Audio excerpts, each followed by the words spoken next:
Hi, my name is Max from Craig's Farm, and today I'm going to show you guys how to tell if your chicken is a hen or a rooster.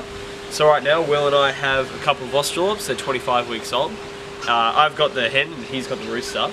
And the things with Australorps is, it's fairly easy to tell whether it's a hen or a rooster, especially when they're a bit older. But there are some breeds like Aracanas and Silkies are good examples that you really can't tell until they're like 18 weeks old, and even then you pretty much have to wait until they lay an egg or start crowing to tell for sure. And pretty much with these breeds, heaps and heaps of breeds you can really tell if you know what you're doing.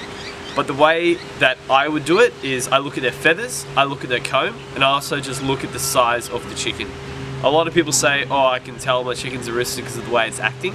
The only way to tell for sure is by actually looking at it, because some hens can be pretty dominant. But anyway, I'll show the hen. So if you look at the hen, you can see its feathers are fairly round, especially here. You see those rounded feathers. And that pretty much means that it's a hen. If it has really round feathers, then you can tell it's a hen. And if we look at the rooster here, you can see his feathers are a little bit more sort of sharp and pointy, especially near the tail as well and at the neck. But when he gets a bit older, his tail will get a bit more pointy. But that's sort of how you tell. These really pointed feathers around the neck and also through the body. You can see they're just not as rounded as the hen.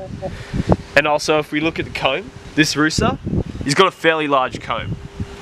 And this hen, it's still got, you know, a decent comb, but it's just nowhere near the size of the rooster. So you can really tell that he's the boy because of the comb. And the last one, and the one that I reckon is probably the most reliable, is just their size. As you can see, the rooster's he's a lot bigger than the hen. And also some people say if you look at their legs, this is a really good example. This guy, he's got some pretty huge legs if you compare it to the hen.